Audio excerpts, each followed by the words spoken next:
want to start off by thanking some people that are key contributors to the success of our program, beginning with Ann Clifton for all her support. I want to congratulate our freshman and junior varsity players on their seasons and thank them for all the hard work and dedication they have put into their season. Thank you to Dan and Sam for their commitment and leadership throughout the season and over the summer. Both Dan and Sam do a tremendous job working with their teams, improving players individually and as a collective unit. They both also show great support to each other and our varsity team. Next, I would like to say a huge thank you to our two managers, Rohit Rajesh and AJ St. George. Both of them were,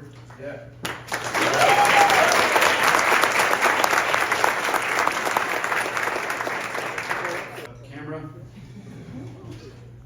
And I said to the team, and I couldn't be happier that they both chose to be a part of this team, when I know how much they both want to be wearing the uniform.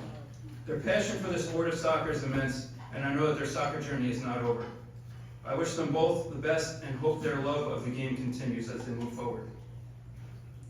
I'd like to thank Mrs. St. George for once again generously donating the pink socks to our entire program as we continued our Kick It to Cancer tradition. As I move through this speech this year, I'm going to try and share some of my favorite moments, which many of you guys aren't there for and maybe don't notice because they aren't a big upset, but are the little things that remind me of why I do this and why all the little things that make this special. Our conference championship last year came with the reward of moving up to the Watchung division, the top division in our conference, which each level of our program would compete in. The Watchung Conference is where most of the biggest schools in Eden County reside. In fact, the number of students at Westfield is 1,846, Scotch Plains 1,573, Union 2,270, Elizabeth says 5,304, I'll take the over. Summit at 1,159, and Governor Livingston 720.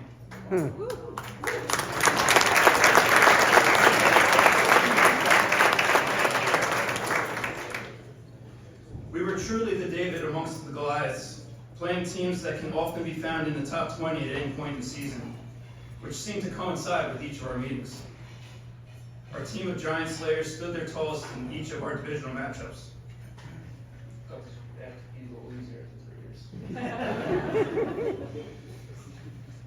We would first capitalize on our chance to defeat Summit 2-0 despite having very little possession.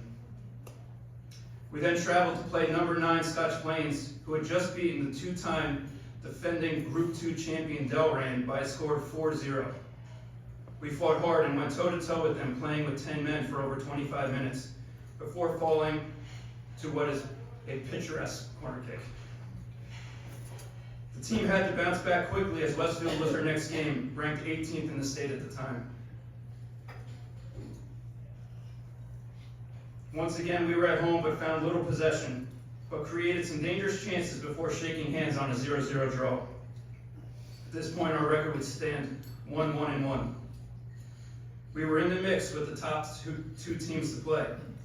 Union would be next, ranked number 8th in the state, undefeated on the season.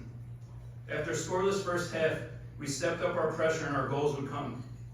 We would go on to win 2-1 in a hotly contested game and further prove that we belonged. Our last divisional game was at 17th ranked Elizabeth. And after an hour wait and number of years in waiting,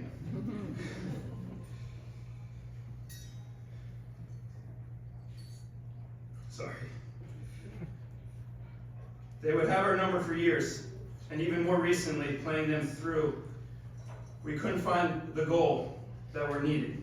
In fact, we didn't score at losing all our 3 contests by a combined score of 6-0 in the past 3 years, and a combined score of 25-2 since 2014. Once again, the possession was not in our favor, but in one of our best team goals all season, we jumped out to a needed quick start on a beautiful counter-attacking goal. We would inevitably find ourselves in another overtime game. The boys continued to fight, and we found ourselves creating a dangerous chance which resulted in a foul just outside the box. From hard work and dedication always comes a little luck. With that, Derek put in a beautiful cross, one he kept low, hoping to find the foot of a teammate, but the ball would sneak all the way through and find the side of the back post, giving us a tremendous win. With that win, we put ourselves in a position to win the division. We would end up needing a little help that inevitably would not come, but a second place finish with a record of 3-1-1 in one of the toughest divisions of soccer, playing against schools with twice the number of students and twice the number of players at their tryouts, is a big accomplishment and one that we should all be proud of. Of our divisional bouts, we scheduled one of the best schedules in our area, as we wanted to play the best teams possible. After 7 games, we sat on a record of 3-3-1, going into our 2 p.m. afternoon Saturday night lights game against Dayton, which was the first game of us also trying out a new formation. But it would provide us some needed offensive punch, while the goals against Dayton would take a little bit longer than everybody wanted. The chances we began to create and the way the team possessed the ball was tremendous, and was the complete opposite of what occurred in our prior games. The goals would eventually come, and with that, a 3-0 victory that led to a 5-game win streak in the middle of our season, which in our quarterfinal matchup of the Union County tournament was only halted by a Westfield player's back on a ball being cleared, proving, as we all know, how cruel soccer can be. Our final regular season game would be played around the corner at New Providence, our biggest rival, and the team that gave us our first loss last season. This team, this time around, we came ready to play, and not just play, but dominate. And what I think was one of our best full, complete games played all season, we controlled the game, put in a tremendous team effort, and walked out with a great 2-0 victory.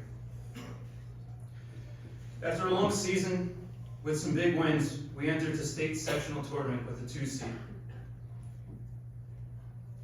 If you didn't think so already, I hope you understand now that the state tournament time, your seed number, it means very little. To be honest, standing in front of you tonight, I am glad I still have hair after those 3 games. Our first game was against 15th seeded Carteret at home, who came in confident with some very talented attacking players. Talent that gave them a 2-goal lead at halftime. Sitting in that goal, speaking with the team about what needed to change and our plan to get back into the game will be one of my favorite moments of the season. As I stood there, I saw the belief and determination of all the players, and it was then I knew a full comeback could happen. Because full belief that we could change the outcome of that game needed to be there before our play could do anything. An early goal by Blake that would make Diego Maradona proud would make the score 2-1. But our comeback was stuttered when their attacking prowess made it 3-1, and now we once again found ourselves down 2 goals with only 17 minutes left in the game, and maybe our season. Our attack would continue to build, and our freshman delivered the goal that lifted the team's belief once again. While already playing a tremendous game in the midfield, it was also the moment Kyle grabbed this game and made it his, when he sent a long cross that found Liam on the back post to make it 3-2, with just over 10 minutes to play. With full control of the game and players being pushed forward to find the equalizer, the ball landed to Michael, who played a wide open Kyle in front of the goal, and with a mere 5 minutes remaining, he calmly nodded the score to 3. Confidence and belief were as high as ever as we huddled for overtime. Control of the game was ours, and with 15 seconds left in the first overtime, the ball landed in front of Kyle, who blessed a full volley shot, the winner, into the upper far corner, and sealed our full comeback.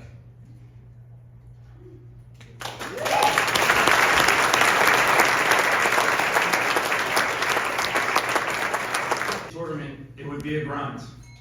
That grind was evident once again as Point Pleasant Borough came to town.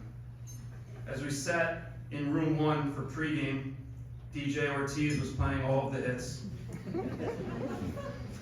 which was another favorite moment of mine. Blake's playlist was well liked that day. Blake noticed I was ready to address the team. He always kept an eye. But when he hit the next song, and they came on, and I started watching the entire team bob their heads in unison while singing along to themselves, I knew that one song was needed. We played well to start the game, but went into halftime knotted at 0. Early in the second half, we would find our needed goal as Michael connected once again with Blake to put us ahead. We would hold that lead until the final minute of the game before they would equalize on a long throw-in, even though that was covered in pregame. The overtimes would be scoreless, and for the third year in a row, we found ourselves in a penalty kick shootout. History was not so kind to us the past 2 years, but those lessons learned and implemented through practice, our fate would be different. Shooting second meant it was Gabe's goal to defend to start, and he stepped up with a humongous save. Christian walked up and confidently put us in the lead as he slided his shot into the lower right corner. Gabe once again stood tall and again saved their shot. Kyle would walk up next and sent the goalie in the wrong direction to make it 2-0. They would get one back before it was Derek's turn. Derek totally confused the keeper, who didn't even move. And up 3-1, their fourth kicker approached and for the third time, Gabe would make the correct decision and made the save look comfortably as we grinded out our victory. After the game, we joked that those were probably Gabe's only PK saves this season, even though we worked on PKs for a month. The following game against Manasquan would inevitably be our last. A slow start in some of the wildest 10 minutes of soccer most of us have ever seen would end with us falling 3-2 in what was a crazy back-and-forth game. We ended our season with a record of 11-6-2 with an incredibly difficult record, and that is something that all these boys should be proud of.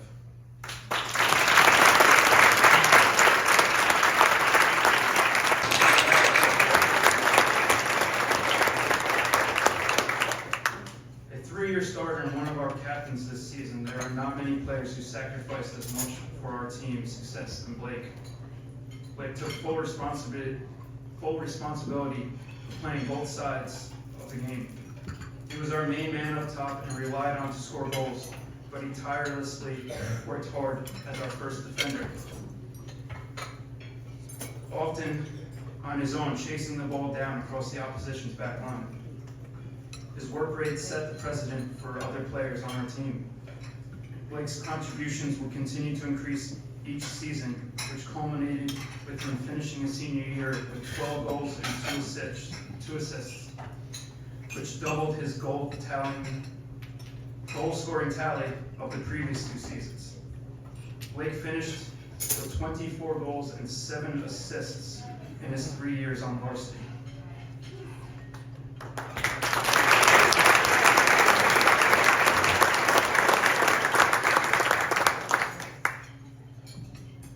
He would score 2 goals on 3 occasions at Plainfield. He would score 2 goals on 3 different occasions. First at Plainfield, second at Roselle, and against Summit, which was a victory that set the blueprint for our divisional games. But it was not ultimately how many goals Blake scored, but when he scored them. Just look at his first assist, which set Derek free in the box against Cranford for the winning goal.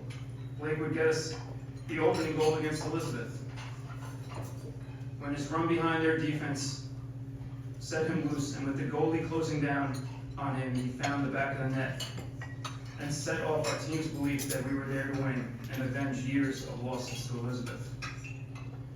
Blake has all the tools of a good player. He has fantastic ball control, capable of dribbling through defenders, as he did numerous times throughout our season. He is unselfish with the ability to make any pass.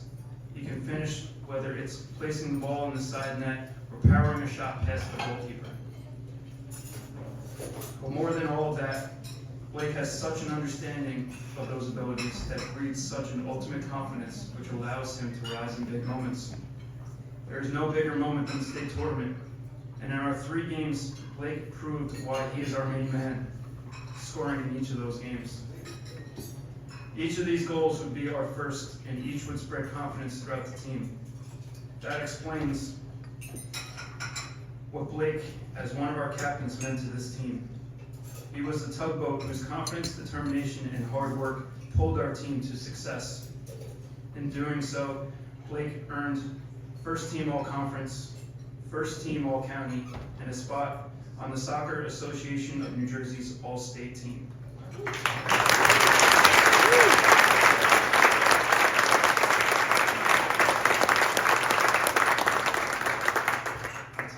Blake was also selected to play in the senior all-state game in December. Blake Ortiz.